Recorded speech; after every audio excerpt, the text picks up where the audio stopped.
There's a Parshat Behalotcha, which is really classic in many, many respects. But there seems to be a fair amount of redundancy in this Parsha. The Torah describes Klal Yisrael traveling. And the rule of thumb that the Torah lays down is fairly clear. In Perek Tes of Behalotcha, Pasuk Tesvav, the Torah says, "Uv'yom hakim es hamishkan, kisa ha'anan es hamishkan li'ol ha'edus." When the Mishkan was erected, the Anan, the cloud, covered the Mishkan. Uva'erev yiyeh ha'mishkan k'mar yesh ad boker. We know that the fire, the pillar of fire, is that which rained at night. So the Torah has laid down the principle. The Torah continues. Ken yiyeh tamid ha'anan yichasenu u'mar yesh loyla. That's the way it was. The Anan during the day, and the cloud of fire at night. So one would think that more or less we understand the principle. The Torah continues. When the cloud ascended, Klal Yisrael would travel. When the cloud descended, then Klal Yisrael encamped. Al pi Hashem yisu b'nei Yisrael v'al pi Hashem yachnu. Obviously, Klal Yisrael followed the directive of Hashem Yisbarach. He was the GPS, as it were, the guiding light.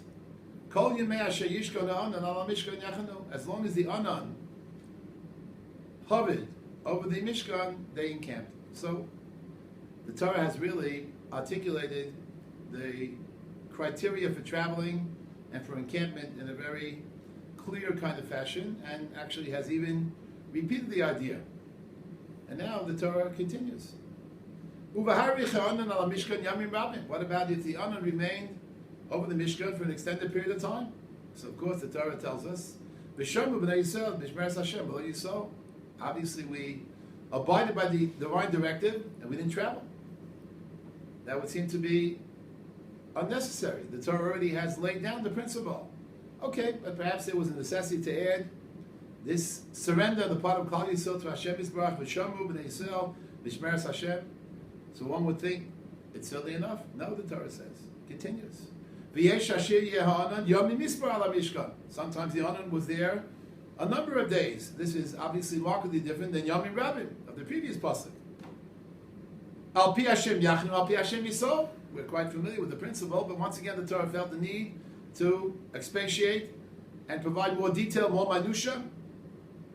So one would think that's sufficient. No, the Torah says, it continues. Sometimes the cloud was there from evening till morning. And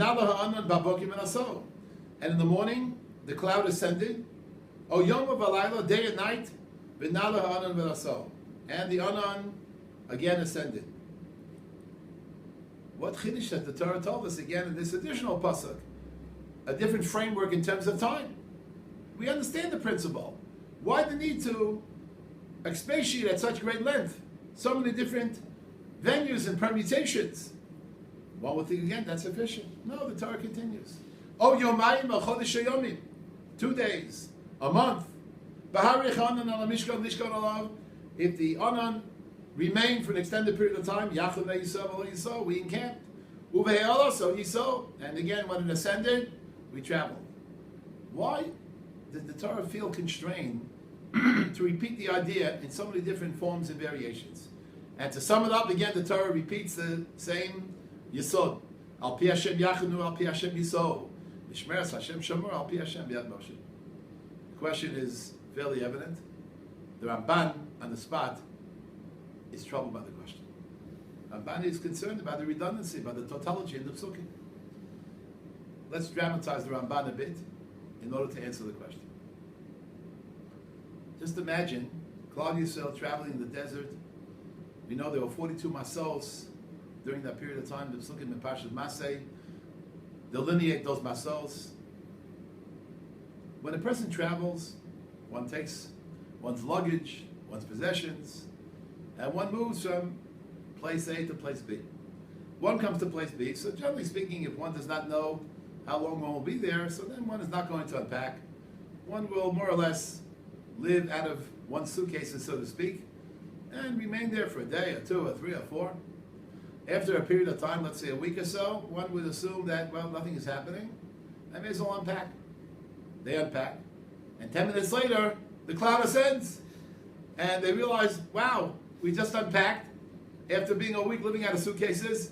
But, al pi Hashem yachnu, al pi Hashem yiso. Okay. They now begin to travel again. And they travel a day, or two, or three, or four. And then they stop, because the Onan once again descends over the Mishkan. And now they don't know what to do.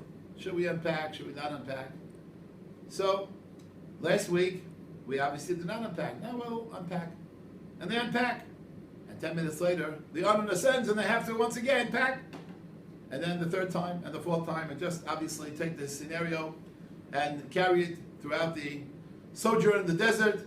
And unquestionably, Ramban indicates, under normal circumstances, what would happen? There's no question people would have a nervous breakdown. They would simply collapse, both physically and emotionally and psychologically, from the weight of this kind of uncertainty. So what in effect maintain their homeostasis? How are they able to sustain themselves? And the answer is, when a Jew carries out the Ratzon Hashem, al pi Hashem yachnu, al pi Hashem yiso. Me? Worries? I have no worries. Everything I do is based on the GPS of Hashem Yisbarach. And this is a yesod that the Torah is telling us in life and in general, whatever one does, one should try to do al pi Hashem yachnu, al pi Hashem yiso. That's where the Torah is so marich and gave so many different examples. Because under normal circumstances, a person would be, to use the colloquial expression, would freak out. Would not be able to survive, would not be able to handle this kind of, shall we say, ups and downs and zigzags and what have you. But because I know that this is the directive of Hashem Yisbarach, and I am committed, I surrender to the directive of Hashem Yisbarach, that's what, in effect, maintains the Baruch Hashem, the fealty of Am Yisrael to the Torah, to mitzvahs, and to HaKadosh Baruch Hu. Halavai that all of us should adopt this kind of approach in our lifetime and try to see everything. What is the Ratzon Hashem? What does the Almighty want of us? What does HaKadosh Baruch Hu want us to do? Obviously, He wants us to follow the Torah and the mitzvahs. We have to try to figure out where exactly is the Ratzon Hashem. And once we have that, and we do that based on consultation with Rabbanim, Gedolei Yisrael, Aseh Lecha Rab, there are many different ways of doing it. Study the Torah well, in depth. If we do so, then we'll be assured, Al pi Hashem yachnu, Al pi Hashem yiso, it's Mishmeres Hashem Shamoru, Al pi Hashem Yad Hashem.